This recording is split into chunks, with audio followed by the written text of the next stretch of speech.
if we just want to go through a little introduction of everybody while we're waiting and see if Brad comes back, just a suggestion, and even the participants. I'm not sure where everyone's from and what everyone's focus is. That sounds great, David. Let's do that. Now, I think how it sorts is, I don't know how it sorts. So let's just run down. Our speakers are listed on the bottom of the front page, and everybody can see. So I'm kind of going to assume that we'll introduce ourselves as we come on. So maybe it would be great to have a couple of introductions from people who are here as participants, especially if maybe you have a question or something that you'd like to know about. And then that will give us some opportunity to know who the audience is and give Brad a chance to get back in here. That means somebody has to talk. So if I look down my list, directly above me is David, who's going to speak next, and directly below me is Michelle. So maybe, Michelle, would you like to introduce yourself or ask a question, or just say that you'd like to hear from somebody else? Well, I am presenting, so I'm not sure if you wanted me to introduce myself then or now. It doesn't really matter to me. I'm in School District 34 in Abbotsford, and I teach at Abbotsford Virtual School, and I've been there for about 4, going on 5 years now, and I teach the main high school sciences. So that would be Chem 11, Physics 11 and 12, Foundations 11, and Pre-Calculus 11. So quite a variety of courses that I'm handling, and I'm going to go through some strategies that we use a little bit later on. So yeah, so that's a little bit about me. Awesome, thanks, Michelle. And obviously, I'm totally just winging this. I see your name there very clearly. Thank you. And going down the list a bit further, we know that Sandy is actually Claire and Sandy. We will hear from in a minute. Sarah is also presenting in a little bit. Sue has been helping keeping us all organized. Thank you, Sue. And Verena is going to present last as well. So when I go down the list below, now Claire, you said you recognized a bunch of names from the DESK program. Maybe somebody from that program or yourself would like to give us a little bit of a heads up about who and what those people are. Ron, are you able to take the mic and just introduce the folks that you have in the room with you there?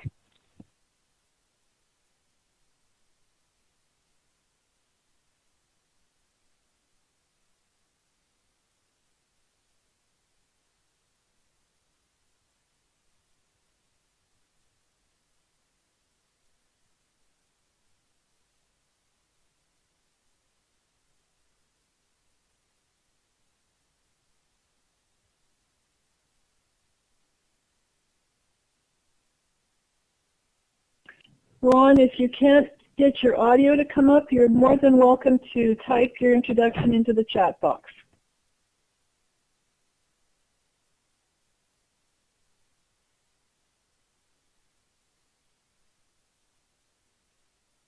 Okay, so one of the people, I'm not exactly sure who's from DESK and who isn't, so I'll go down the list. B. Hendry we know is from DESK because that person, he or she has identified himself.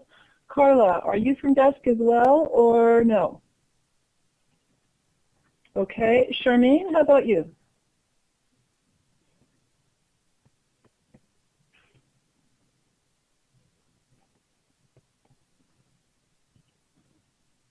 Again, if you don't have your mic, you can pop a note for us in the chat. Let us know where you're from, perhaps how you heard about the webinar.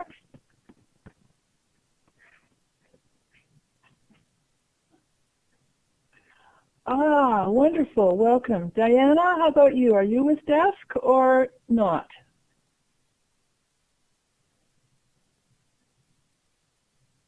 Thanks for that clarification, Carla. DESK is the Distance Education School of the Kootenays. Diana, where are you from?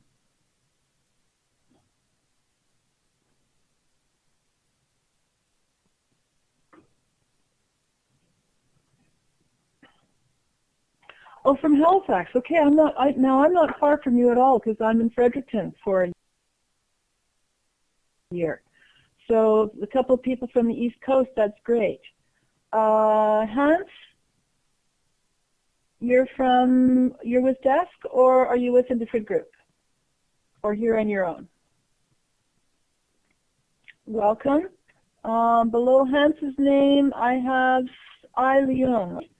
And welcome to the meeting, and Sandy sends her welcomes, and she's just really frustrated by the fact that she couldn't be here. Okay, super. Brad, go ahead whenever you're ready, and I may be doing something on the screen behind you, but please, let's get going.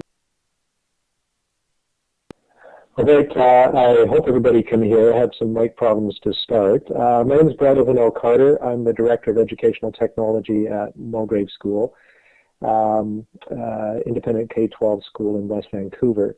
We've been running an online program for 3 years. We have a number of our students enrolled in Pomoja, some of the online IB coursework. And I've done a bit of research from the other end in designing online courses through Stanford. So I'll talk a little bit about our experience here, what we found, what works and what doesn't work. When I was it was a Stanford MOOC, interestingly enough, an online course. It was a course on exactly this: how do you build sustainable online environments? And we came down to 6 fundamental principles, and I'll go through them really quickly, but I think there's a couple that we need to talk about that are really the nut of the problem, I think. The first one was keep it simple. Whatever tools you're developing, whatever it is you're trying to teach, it's better to build with something that's fairly simple and straightforward. Big, comprehensive things are difficult to deploy, and that's not just with an online course. That's kind of anything you might think of making. Whatever it is you're making, you focus on one fundamental difference. What is it that distinguishes this online course or this online platform? We need to address the needs of the users at multiple different dimensions. Some of those are technical. The bigger ones that we don't often talk about are cultural expectations and degrees of comfort with working online. Those aren't always technical problems.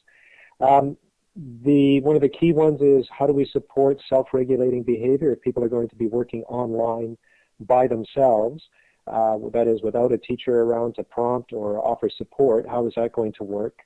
We need to build cohesion around this one fundamental difference. That means that every component of our online program needs to drive towards this one key difference.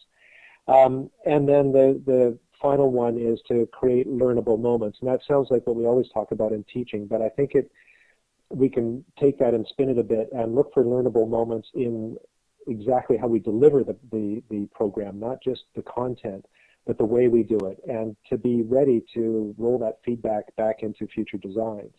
So those are the 6 things, and I don't think we have to worry too much about them.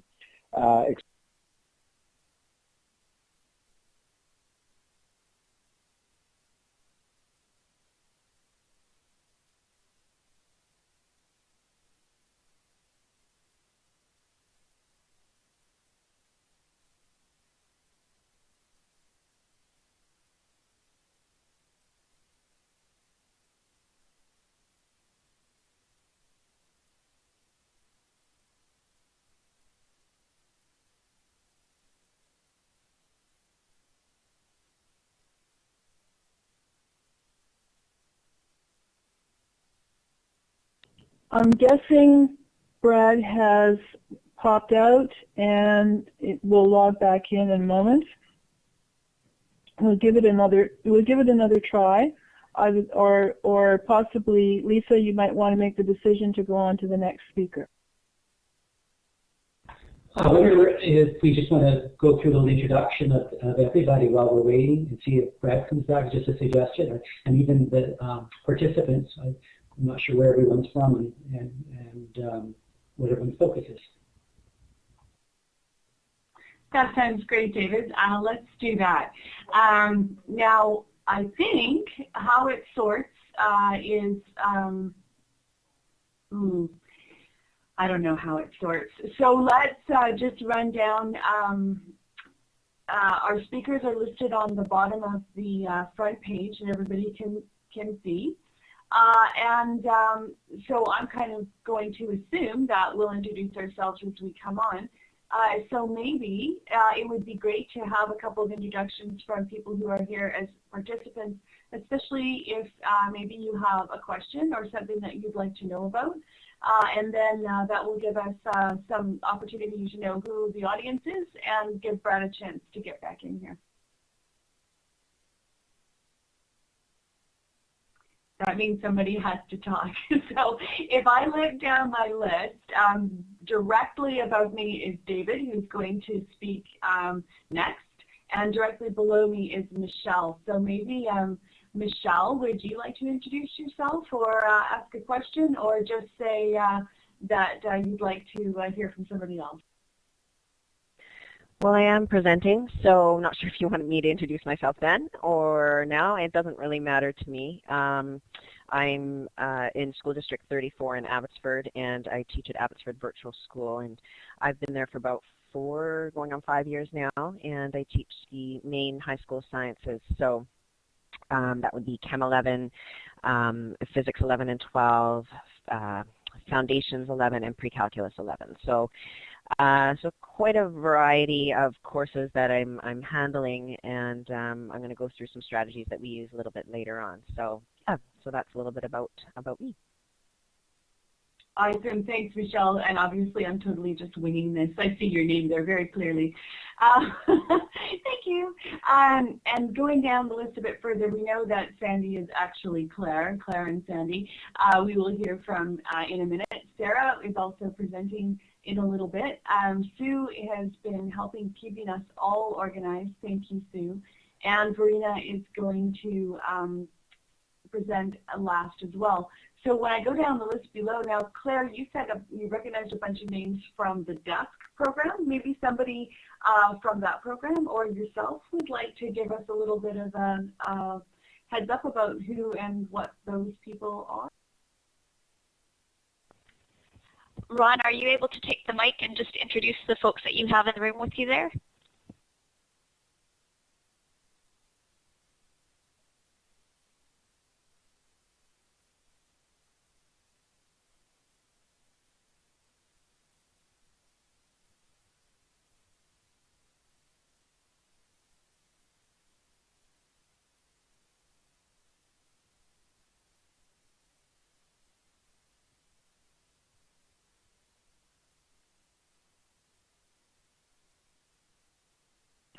Ron, if you can't get your audio to come up, you're more than welcome to type your introduction into the chat box.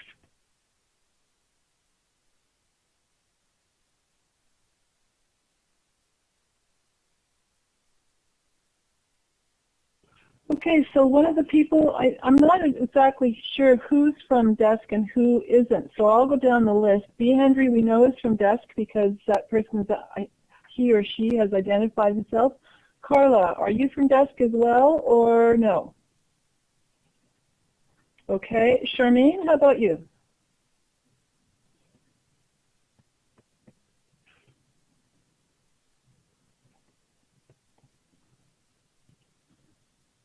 Again, if you don't have your mic, you can pop a note for us in the chat. Let us know where you're from, perhaps how you heard about the webinar.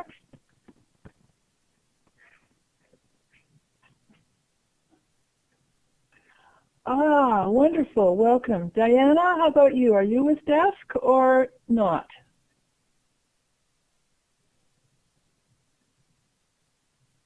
Thanks for that clarification, Carla. DESK is the Distance Education School of the Kootenays.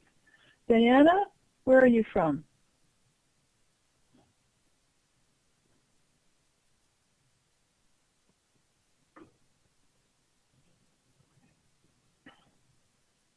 Oh, from Halifax. Okay, I'm not far from you at all because I'm in Fredericton for a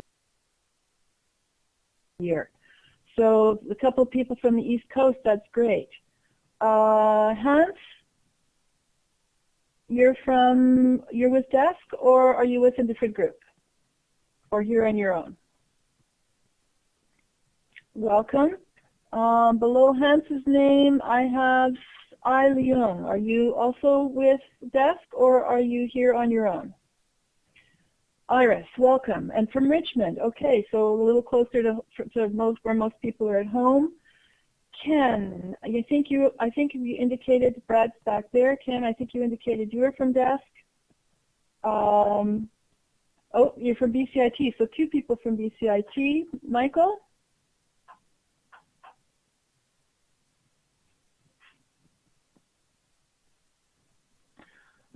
Oh, okay, independent school. We'd be interested in hearing more about that. Sarah?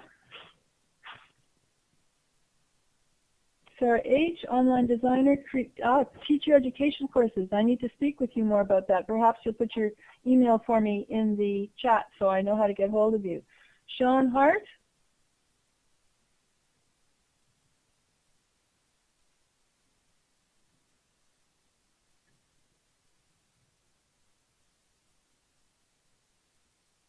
Okay, so either Sean can't hear me or he's not responding, and Sheila Harrington seems to be the last person on my list. Sheila, where are you from?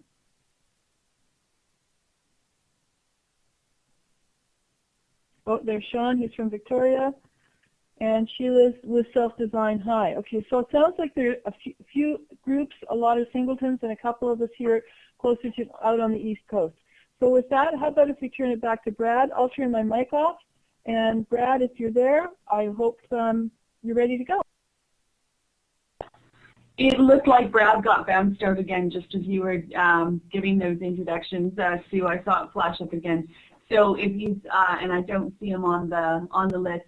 So maybe it would behoove us to move on with David. If you're ready to go, David, that would be awesome, and we'll just slot Brad back in as he comes. David, if you didn't have any slides, that's great. And the other slides I do have more or less loaded up and ready to go for Sarah and Verena. So David, over to you. Okay, so my name is David Avant. I can do video too, I suppose, although you probably don't want to see me. Maybe I'll just do this talk. Anyways, I'm an e-consultant. I work for the Burnaby School District. I've had a lot of involvement with the design of their courses for Burnaby Online. I always hate using the term, but I guess you call me a Moodle expert. I've had a lot of involvement with Moodle. I've been with it since 2003, using Moodle, and have evolved with it as it has evolved. I run several online websites, learning websites for colleagues all over the world, actually, but mostly here in BC. And I was also doing a PhD in instructional design and collaborative learning, so this topic's right up my alley of interest. I did not complete the dissertation. I got up to that level, but through that research and my interactions with others all over the world, I've learned quite a lot of helpful information that's helped me with my e-consultant work. Now, I was told that there was, we were to get 5 to 10 minutes. So I prepared 5 to 10 minutes. And I tend to be quite lengthy when I get talking. So feel free to jump in with your questions if you do. So I don't know a lot about Desk. One thing I'd like to know, it will help me just as I'm talking here, is to know what learning platform you're using in the Kootenays.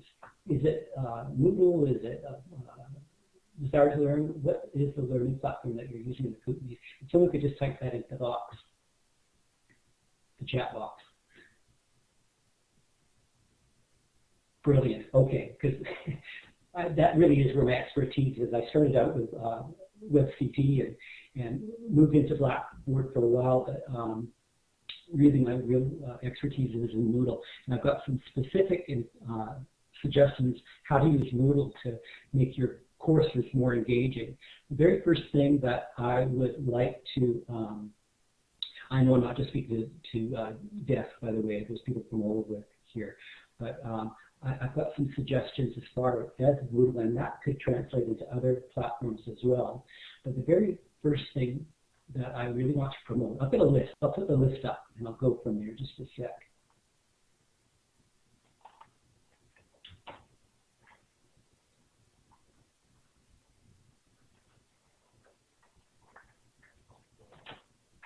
It looks like I'm typing.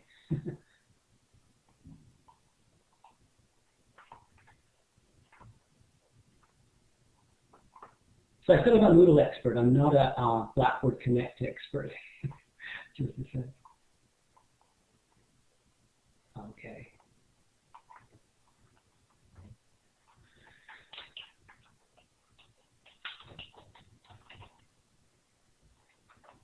Let me just type these. Just take me a second.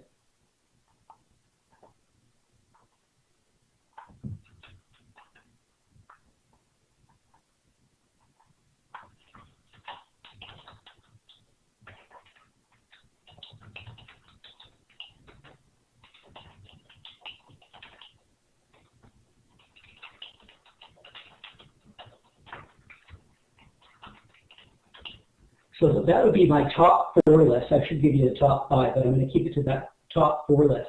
And the very first thing, I think it's critical to having engagement in an online course, is to have cohort-driven enrollments. If you're stuck and all that you can do, because of the way your district is currently set up or your online program is set up, is with continuous self-paced enrollment, that's going to be your greatest challenge, because it's very, very difficult to build engagement and a feeling of class cohesion and a feeling of being part of a group or of a classroom when students are working independently and communicating basically just with their instructor. That is a difficult situation to be in, and there's a few strategies you can do to help promote or work toward moving toward cohort-driven enrollments. And I've made a video. The video is about 18, 20 minutes long. So I won't show the video, or I'll be taking the whole thing, but I'm just going to paste in the chat area the link. Just a sec.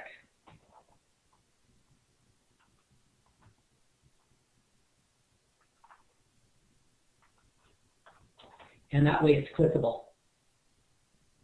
Oh, I'm sorry, I'll let you turn up my mic. I'll hold it a bit here.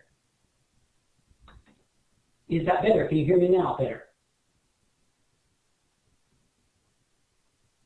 Just click the check mark if you can, or a happy face. Okay. I thought this was working a little earlier, better earlier. I don't know why it seems to have dropped off a bit. Let me see if I can turn up my mic. How's that? Better?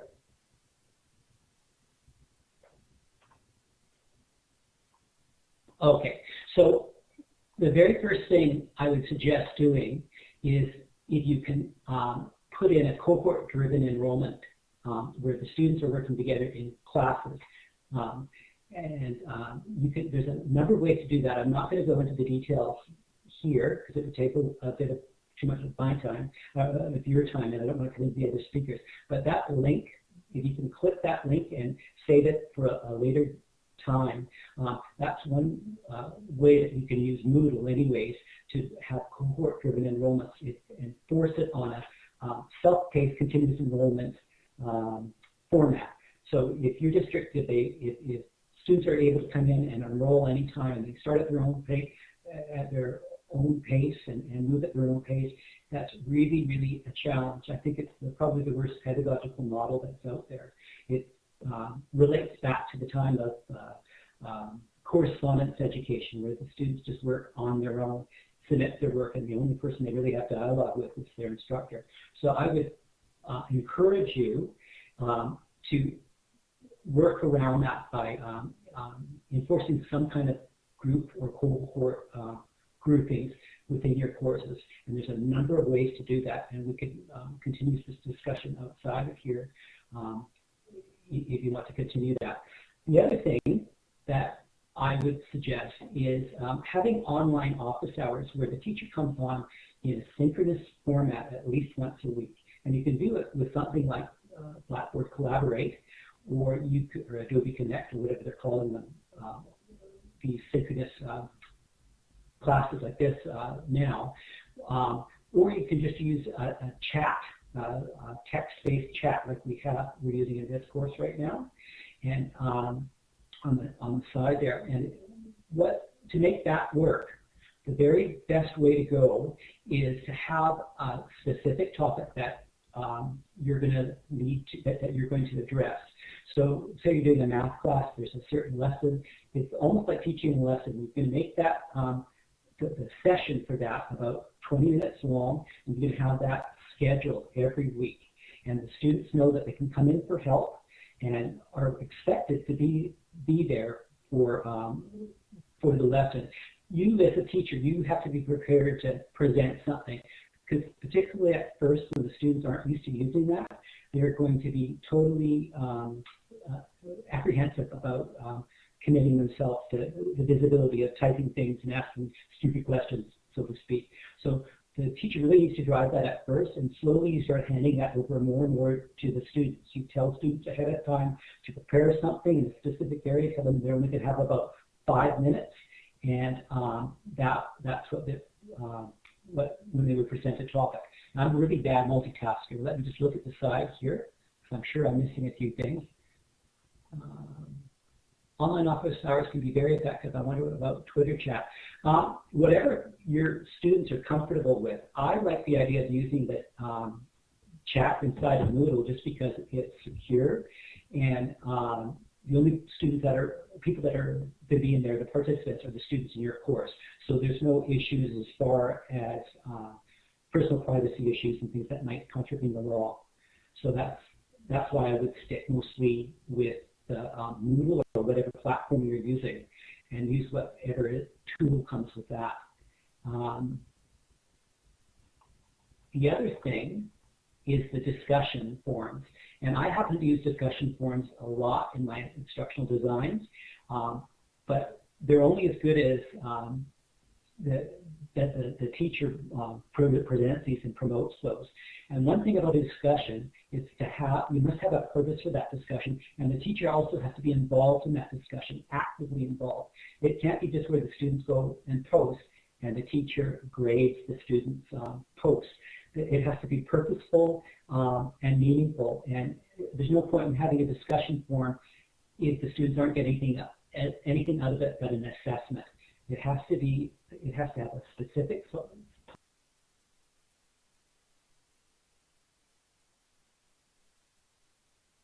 topic, and the students need to come there and actually get something that they can use for their own course development and things. So that's why you have to be very careful about the topics that you come up with for a discussion forum. But most importantly, the teacher has to be part of that discussion. I really believe that. Later on, when the students are a little bit more comfortable with using discussions in a purposeful manner, not just for chat, but in a purposeful manner, the teacher can back off a little bit. But the teacher has to be active, they have to be responding to students, and also responding in the background. If you see students that are very, very quiet, for instance, suggest ways that they can become more actively engaged. Okay, and then I put the last one, student-led presentations, at the bottom of my list, but it really can move up to the top if you use that well. With student-led presentations, this is where the students have a particular topic or something that they need to present to the rest of the class, and they should have that at least 2 or 3 times a year, where they're preparing this and presenting it to the class. And there's a number of ways they can present it. If they're using an external site of their choice, they can link to their presentation in a discussion forum. And students would be meant to go and click that link and comment about it in the discussion forum.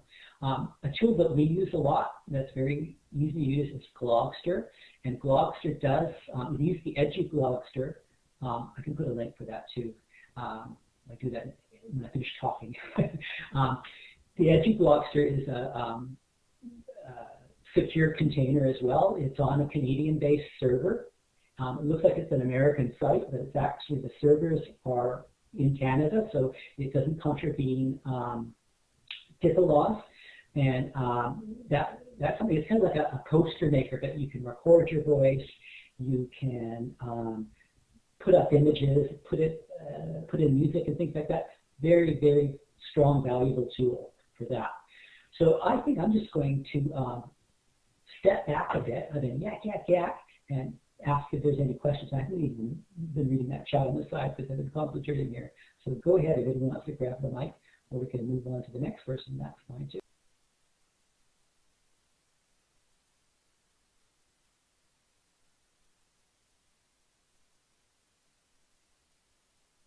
Now I'm having to step back and read all the discussions. I think that I'm just reading the bottoms one now about using Twitter. Yeah, I'd be careful. I mean, it's fine with adults using these, even Google.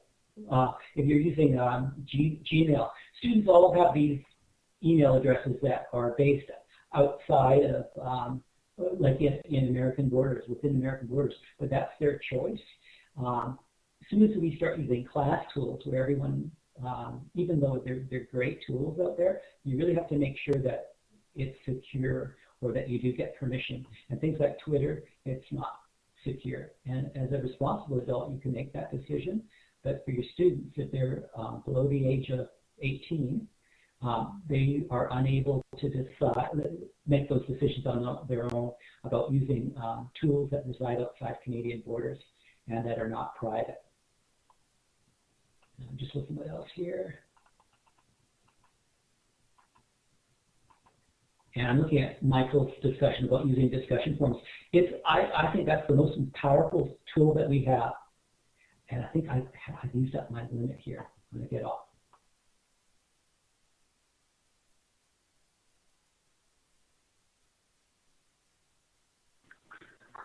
Thank you, David. I'm just going to give one more little second here for the side chat to catch up in case there was a couple more questions for David, and then I will launch into my very brief little presentation. I don't know if it's Verena's comments there, and it's true that discussion forums can be very, not very productive, but it's the, other than using synchronous tools, which isn't always easy, the discussion forums can be your most powerful tool if it's used correctly. It's good to have a social forum where students can talk about anything they like, and that's not required for the course, but it's almost like when you prepare for a class, you have to prepare a discussion the same way. It has to have a specific focus, and the students have to know how they are to respond as far as what's expected of them. So I think that the discussion probably is the most powerful asynchronous tool. It's one of the oldest, but it's also the most powerful. Just look at the discussion forums at SEAT and that we see for our own professional collaboration. Powerful tool are the discussion forums.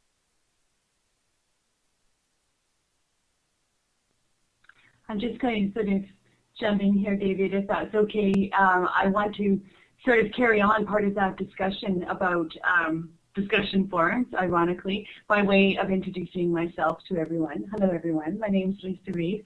I am a classroom teacher in information technology, middle school, high school sort of level. I say that it's both because my district is just undergoing a massive reconfiguration, and we no longer have middle school. So I'm now a high school teacher, even though I'm teaching the same grades. As well, I've taught social studies, math, English, a variety of other things at that level. I also instruct in a completely online setting as associate faculty for railroads in the Mallet program, and there's a couple of representatives here that know my online learning style as well. Probably my favorite, and especially since we're talking about engaging learners, my favorite thing of all to do is to be able to have the opportunity to speak with learners face-to-face, and then to engage those same learners before or after or even during a face-to-face session online. And I've done this with great success, especially with kids. When you talk about using, and now in my case I used Moodle, but that's because that's what I had. I really like it, but any LMS will support the basics of posting links and having discussion forums. What I did a few years ago with the Social Studies 9 class that I had, I decided we were finding it difficult to get through the content and be able to have the rich discussions that I knew were really important. I think this would work particularly well if you were doing a flipped model in your classroom. But what I did was we would do, I would provide them the content that I needed them to cover, and then we moved the discussions from a little bit of face-to-face time, because of course you can't just cut everything off, but then anything that needed to carry on further happened in Moodle. And I really found that the kids whose voice I did not hear in the face-to-face sessions were suddenly coming alive online. And that same year I actually ended up assigning them all blogs as well through EduBlogs that I managed, that were stored in Canada and that I managed as well as the kids. And suddenly, as I say, their voices, they were, some of them were the kind of the gray ghost kids that you have in class, suddenly became magical and engaged online in ways that they had never been before. And I think for them, part of that was having the safety net of knowing that they could find me face-to-face at any time, and to be able to have that support as well, and not just know who I was and trust who I was. With adults, it's different. Adults sort of come to an online experience with a little bit more sort of maybe skepticism, but also with trust. Ron and desk teachers, I'm just reading your question. An online learner profile.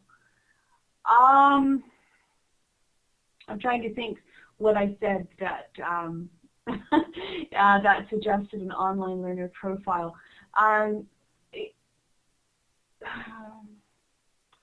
So in Moodle, I guess I'm just going to kind of, I'm not exactly sure what I said that prompted that question. So what I'm going to sort of gloss over it with this idea that when I had the kids enter into online discussions, I set up their Moodle account, and it was all locked down. None of it was accessible outside of the school network. They could access it from home, but they couldn't enter. They could only read and observe, and only if they had the link. As far as their blogs, those, as I say, I administered those as well, and so we added the whole layer of identifiable information and identity protection and all of that stuff as well. I'm certain that I didn't answer your question, so I'm going to get you to re-ask it if I didn't hit on the stuff that you needed to hear from me. I am going to just sort of blast ahead here. Because I know there's a bunch of stuff that I want to show. I want to bring this up. This is me, and I'm holding a fun pass. And the fun pass, if you don't know anything about this story has just about run its course. But when I think about engaging online learners, I think of Kane and Kane's Arcade. If you do not know Kane's Arcade, super easy to look it up. And I'm not going to relay the whole story here. You can look it up, but I'm telling you that that is an actual fun pass that was bought at Kane's Arcade. Exactly right, Marina. Love his story. And I have a friend who lives very near Kane, and she went to the arcade to get me a fun pass, and she's someone that we mostly have only an online connection. We actually have met in person exactly one time when she came to visit to Canada, but the rest, our relationship is completely an online friendship. She's a teacher in San Diego, and she went to get me a fun pass. And when I think about engaging, thank you, Sandy Claire, for putting up the proper link. When I think of engaging learners online, I think of making it something relatable that they can connect to. You have to get people to buy in, and so those Moodle discussions that I have in my social studies class, or those blogs that those kids set up, they related 100% because it was their content that they were putting up. Did they look at the pictures and the links and the stuff that I put up in their pages? Yeah, they probably did, but the stuff that they created and uploaded, they had that buy-in, and then they were sold to the process and in the process, and wanted to drag their other classmates in to see their content and to share their content and all of that. And it becomes this whole extra layer of, as soon as you have buy-in, you have investment, and then you're away. Just, you know, the same as your face-to-face classroom, but you find a way to make that content digital and upload it and be able to share it. So that was a point that I wanted to make about the Fun Pass and Kane's Arcade. And the other thing that I wanted to share about engaging online learners is interacting. And David talked about the teacher needing to interact with the learner and be present, and also doing that, the quiet, you know, finding the quiet voices that maybe aren't being well represented, and making sure that they feel comfortable to post in interdiscussions and all of that. 100% agree. You have to be engaged and you have to be present. I think for adult learners, what I've found, they need more of that at the front when they're just launching into, let's say, a new course and they're introducing themselves. They need to know that their posts are being read and heard, and responding to each one individually with a remark and a question, I think, is critical, and it's something that I practice with my adult learners. With kids, they, and I'm thinking, you know, in my experience, sort of 13 to 15-year-olds, what I find with them, they know that you are there as an adult, and they are, and they need guidance, and they appreciate your guidance. They do not, let me put it this way, you do better, I think, encouraging them to respond to each other rather than yourself as the teacher responding to them. And I just find when I look back over those conversations, the ones that piqued the interest of their peers, those became the discussions that more and more of them fed into and were interested and engaged in. The ones that I tried to prompt along and ask the leading question and you know, send the link to somebody else and to another one of their peers and ask them to come in, those became a little bit more sort of artificial. So they were not, they would engage, and they would, yes, okay, Mrs. Reed, you know, I'll make a comment, but they engaged much more readily if they knew their peers were reading and responding. So it was just a funny sort of a slight difference between adult learners and K-12 learners in my experience. And then the last thing I would say, and the last thing I'm going to say, is sort of the sweet spot of instructor response sort of seems to be maybe 4 or 6 to 1. So if learners have posted in a discussion somewhere between 4, 5, 6 comments, and then you come in as the instructor with one to reply or to ask a follow-up question or whatever, just to remark, that seems to be the sweet spot where they feel heard, but they don't feel like you're trying to run or take over the conversation, that it encourages their own engagement to keep up. So I'm going to stop and right now and turn the mic back over. I'm going to go back to the just the blank page here, and I am going to click off my mic, and I'm going to welcome Claire and Jody, who now I think are Sandy, Claire, and Jody. And if anybody's got any questions, I'll reply in the chat or out loud.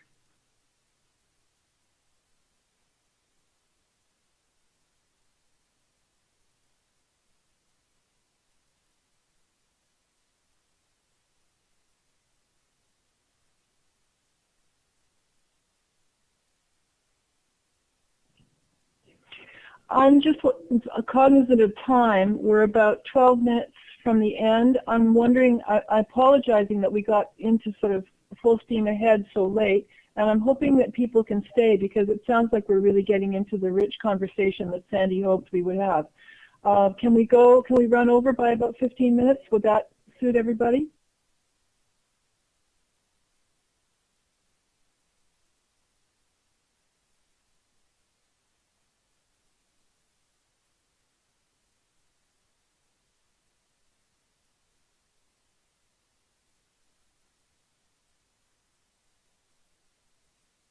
Okay, we are recording this, so we'll forge ahead.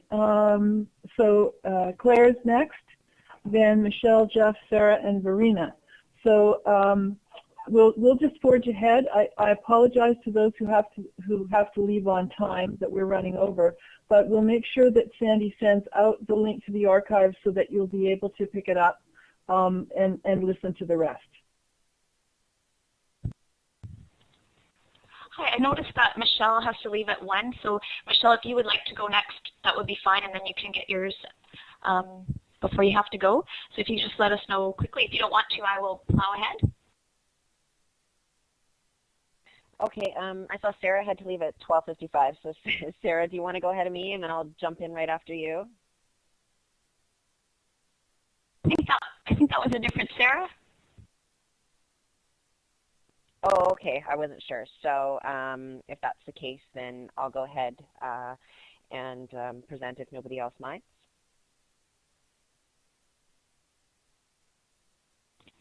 Sounds good. Go for it.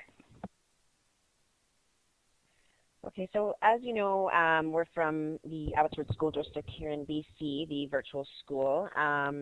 And like I said, I've been with them for about 4 years. And we initially, when I first actually started with them, we were a little bit more asynchronous. So we tried to run on a close to semester basis with the high schools, obviously, in the district. As time kind of went on, we kind of, more exceptions became more exceptions about continual entry, and before we kind of knew it, basically anybody can enter a course at any time. And now we're trying to pull a little bit away from that because, as David mentioned, it becomes really problematic to get the student interaction, and we're trying to right now just get some tallies as far as numbers and completions and activations and withdrawals, just to see if, due to that, we've had a decline in our completion rates over the years. So at this point, what we're trying to do to get people more on interactive and to remain within the course and finish with us, we started adding midterm and final exam sittings at scheduled intervals. So usually we have 1 or 2 sittings a month, and this basically allows us to keep a little bit more track on students' completion dates, where they need to set a goal for a completion or a midterm and a final. And as a teacher, it allows us with the midterm to know that, okay, the student's now halfway, now they should need to write the final on such and such date.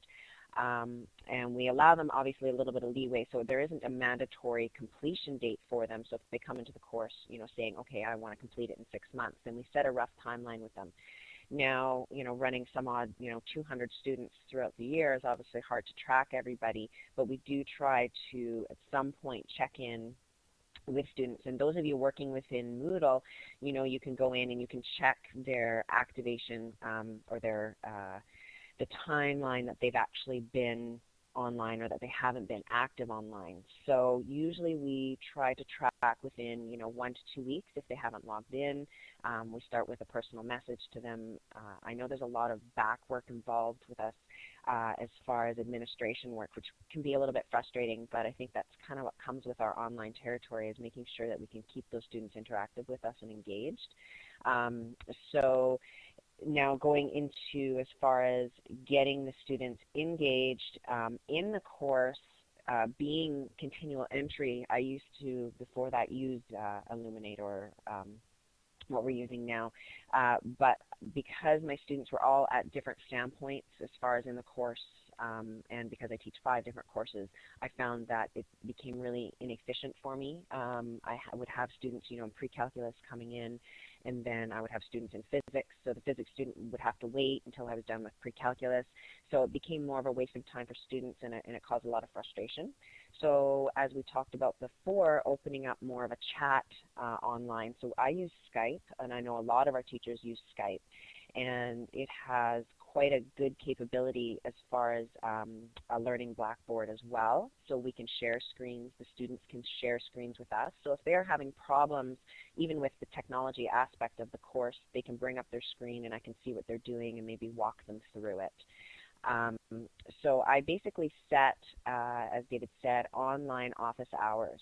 Now, with us also having entry as far as students being adult students, we also make more of a flexibility for evening hours.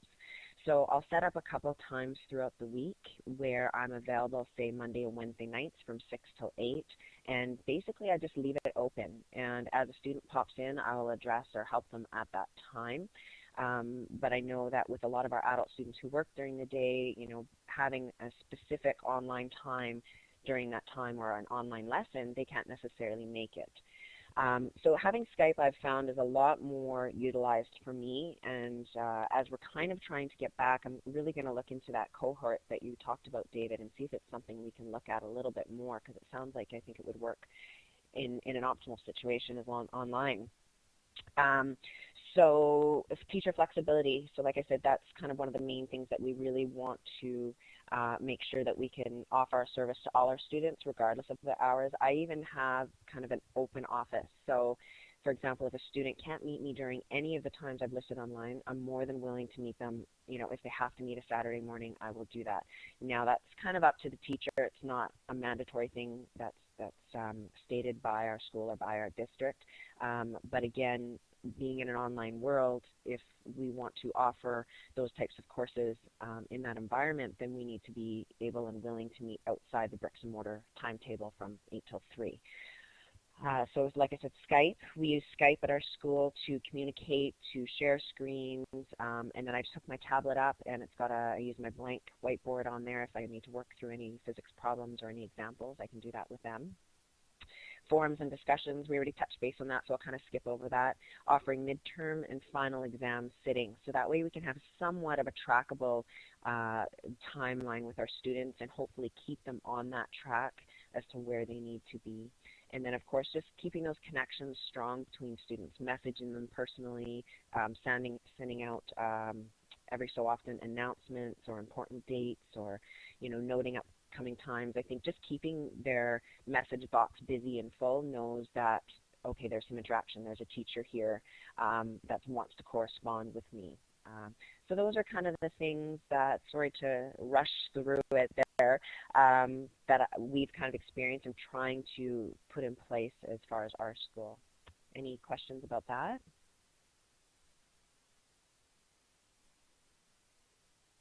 Michelle, perhaps you could put your email into the chat, and that way if people who are here want to get in touch with you to kind of go into more detail about what you're doing, they can contact you directly.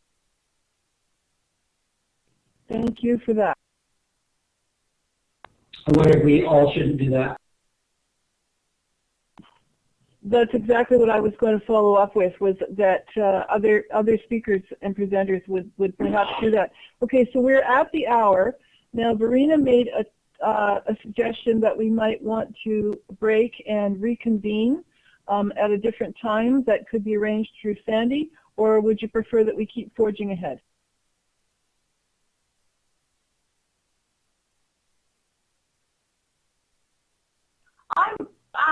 Yeah.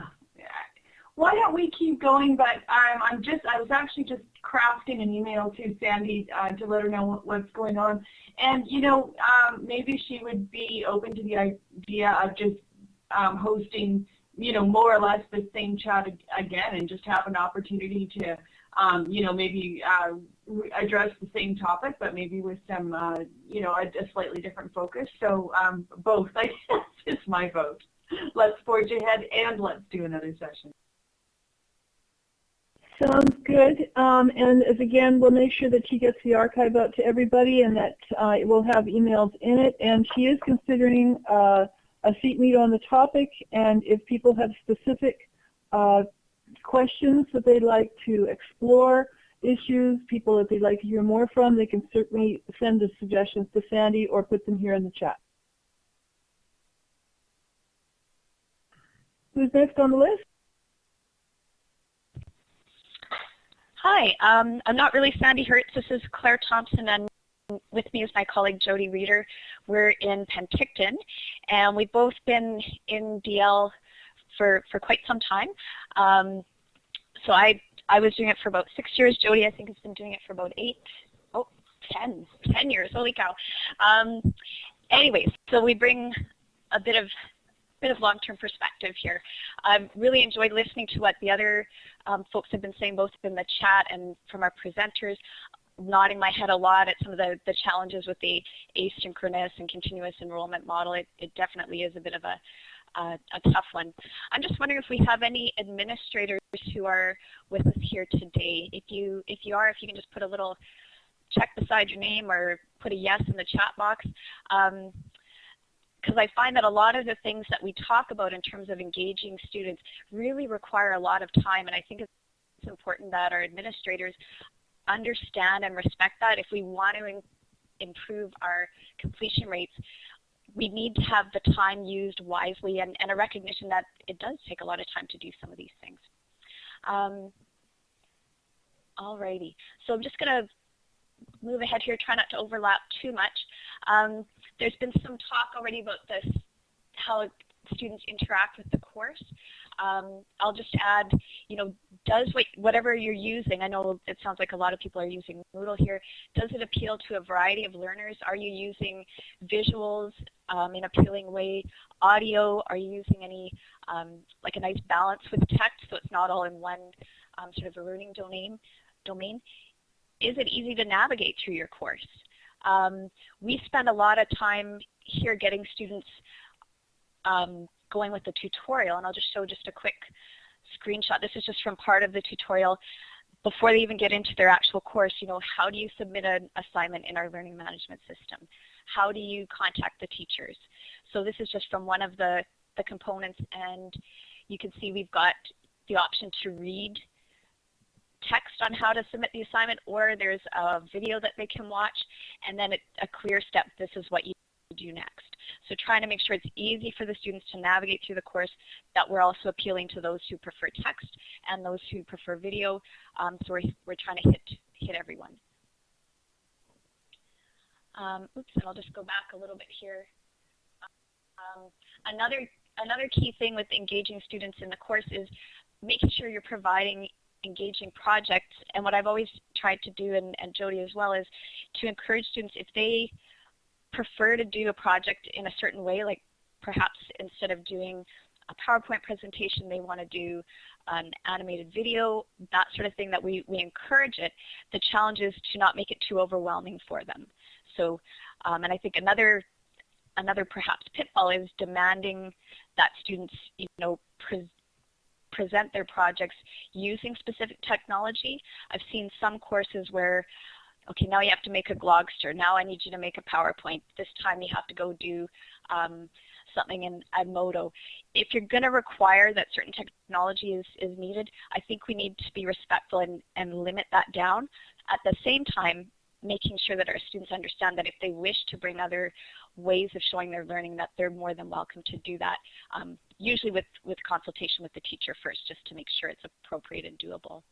And just looking over at the side comments here, help them limit the extent of what they plan, keep them focused. Exactly, you want to help them stay on target.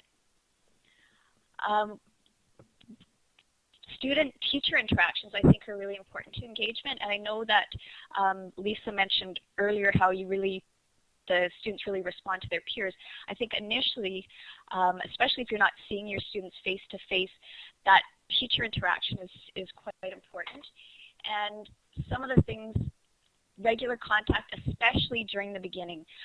I can't count the number of times we've had students who we're not hearing very much from them, and it turns out that they've forgotten how to log into the course, and they're too embarrassed to contact us. Especially, I mean, we deal a lot with, say, your sort of grade 8 to 12 students, and some of them just aren't that accustomed to making contact with their teachers by phone or email or through the course. So just making sure that we're checking in with them. So it's a lot of front-end load when we have our students starting up in the courses. Just taking a look at my notes here. Also, try to communicate with students in the way that works best for them. So many of our students only have an email account because they need it to have a Facebook account. So if you're relying on communicating by email, you're not getting them in their comfort zone or where they're going to be looking perhaps. So I know there was some discussion before about FIPA and using Twitter and that sort of thing. I think that you really want to be careful if you're making students it a requirement that they're using certain tools. But if a student says to me, hey, can I contact you through Twitter, and they've already got an account, I'm all over that. You know, any way to make sure we're making regular contact. So regular timely feedback that was mentioned before. I'm just keeping in mind too that some students are going to avoid contacting you because they feel guilty because they're getting behind in the course. So trying to contact students in a way that's perhaps not judgmental, so that they know that you're there to support them, so they make a really good start in the course. Alrighty, any questions, please fire them up there. One thing that we've really focused on as well is involving the homeschool personnel. So this is if you've got students who are part-time in distributed learning and then they're taking their other courses at their homeschool, trying to get the counselors and the administrators in your district on board so that, for instance, if I'm not hearing from a student for a while, I might contact the VP or the counselor there and say, hey, just so you know, Jonathan hasn't been getting his work and I haven't heard from him for a little while. Do you have some information that can help me out? Or if you see him, can you maybe touch base? Because they're seeing the kids perhaps all the time in the hallways, they have that opportunity that we don't necessarily have being online or distance teachers. Student-student interaction, there's been a bunch talked about that already, so I think I'm just going to move on here. There were some great discussions posted in SEAT a little while ago over the summer. These are in the educational technology group, so if you log into SEAT, and I think you can even view it without being a member there. Christopher Rositas, I think that's how you say his last name, he posts a whole bunch of really practical things he does to help keep students engaged. And Gord Holden started a thread also. He's very into virtual worlds, so there was a lot on that, but also other ideas in terms of engagement as well. Anyways, I'm going to wrap it up there. If there's any questions or comments, just post them in the chat and I will reply there. And then maybe, Sue, if you want to jump in here. No, I think we're good to keep going. I was just responding to Verena. Sarah in the moderator group had indicated that she felt more comfortable kind of deferring to Verena anyway, because she thought that what she had to say was maybe not as pertinent as to the group that happens to be here.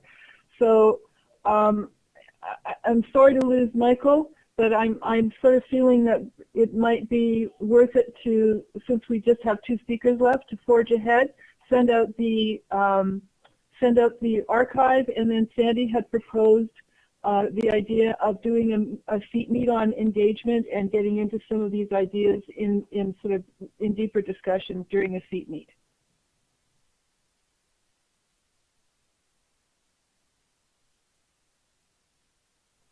Now, Jeff was listed as next, and I do not see Jeff with us anymore. Okay, so it looks like Verena, you're batting cleanup.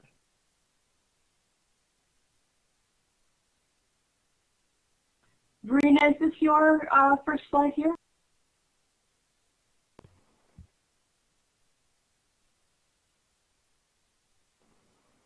Can you hear me now? There we go. It was on and off. I can see. Can you just, there we go. Okay. Synchronous versus asynchronous. I've been hearing a lot about that today, on and off. Also, we use words like cohort, creating, and really trying to create some kind of design wall, for a lack of better description.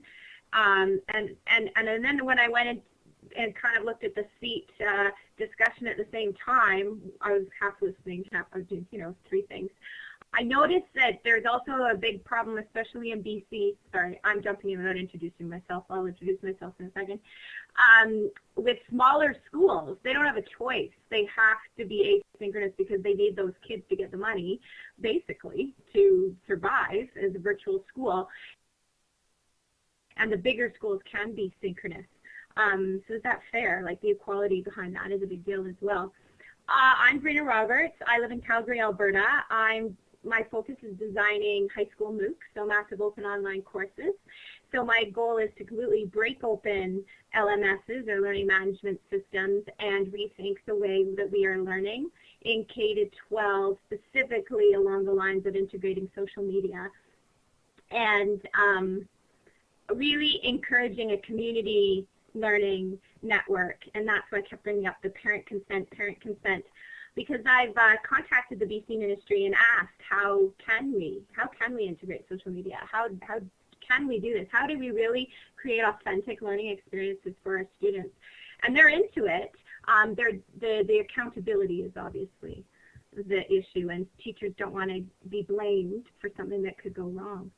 I also, in the SEAT discussion group, I saw Gord brought in a whole bunch of information about immersive environments, and although I am or advocate for online course delivery in what we think of as online courses, or the regular courses that we see through SEAT meets, Atlantis Remixed and immersive environments offer an incredible engaging opportunity for students. And I was not at all comfortable with it at first, but I just finished a pilot for First Nations students up in northern Alberta. And the whole focus was on student engagement, and we were tracking student engagement and their learning, and what worked for them and what didn't. So I would really suggest games-based learning, immersive environments, and some next steps in that. And I'm just going quick here. And over the last year, I spent the whole year researching the open classroom, and I worked with Alberta Distance Learning Centre. And this is a great summary to everything we've kind of been talking about, because these are my findings. You have to build relationships, or it doesn't have the same kind of meaning in learning that we do have in the face-to-face environments, and it never will be the same. But to have a course with no interaction is, I don't think, pedagogically sound. So that's what we need to work on in K-12. The course design is extremely important, and more professional development needs to be put into helping online teachers learn about course design and instructional design and learning design. Where I think I differ a bit more is I encourage the learners to take the lead and to communicate their own learning.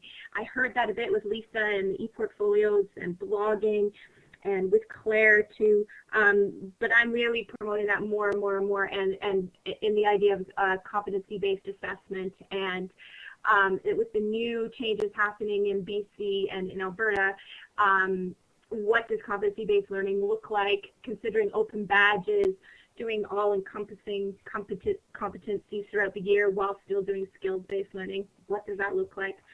Modeling and practicing open learning like you're doing right now. How can we do this in K-12 with our kids as well? How do they do it? How do they do it with each other? They're already doing it with each other. How do they do it while we're in part of the process as well? Lead facilitator and key facilitators. I think there's a new role kind of beginning, which is that learning architect, the support person to help the lead facilitators.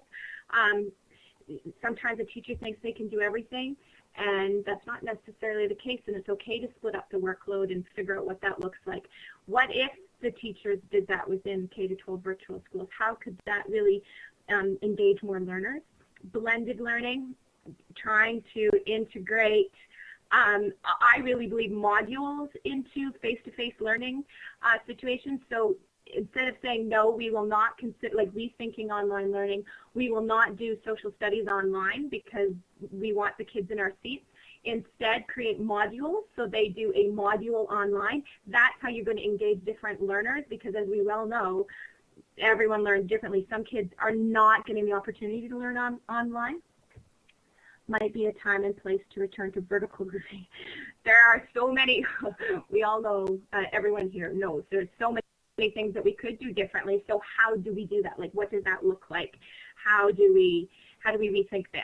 Flipped classroom is already really, blended learning is so hard to define, but I would definitely say the flipped classroom, it goes into there.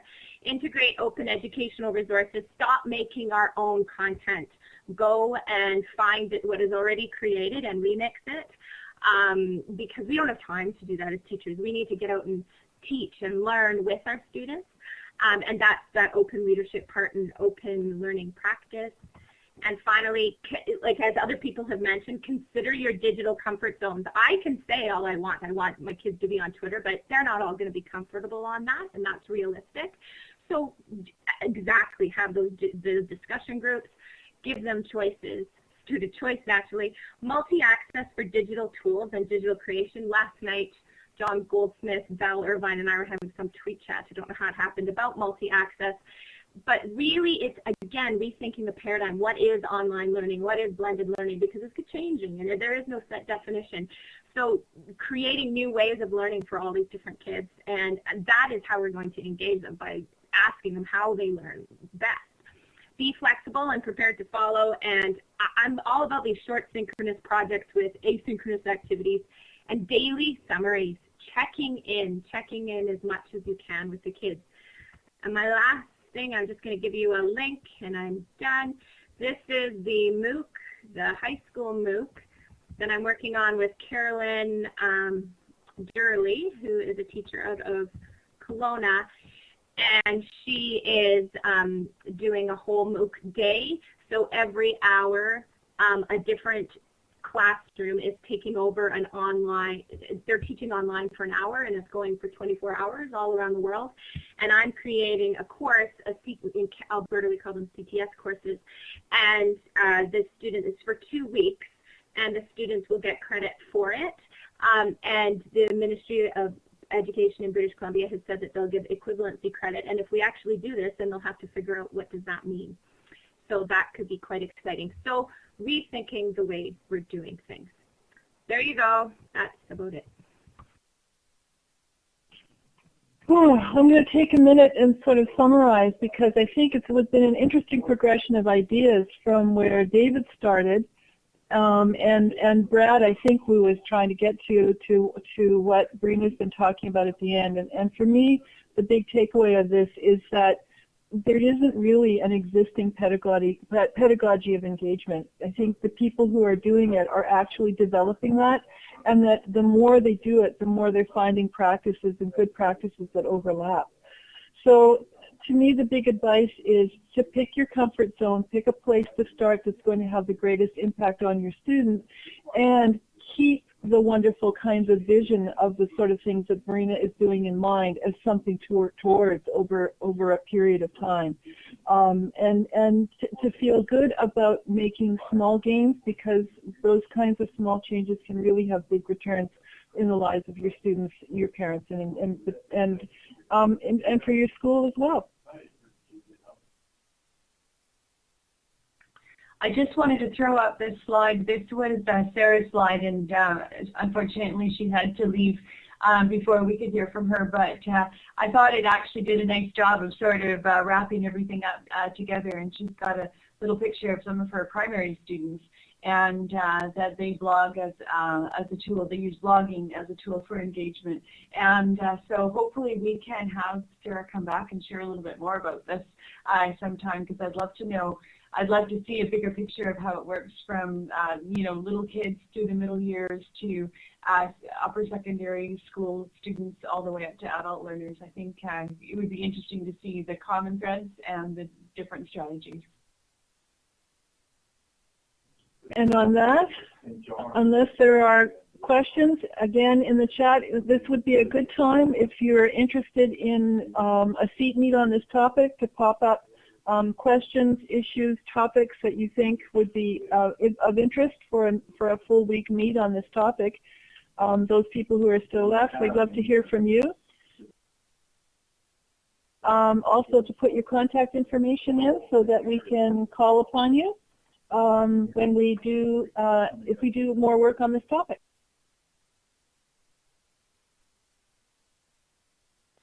Thanks for keeping us organized, Sue, and thank you, Sandy Claire, for coming in and saving the day.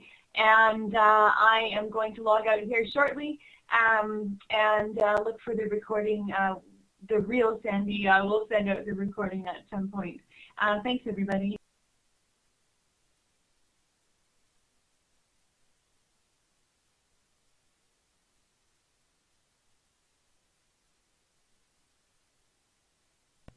Okay, any final remarks? If not, I will turn off the recording.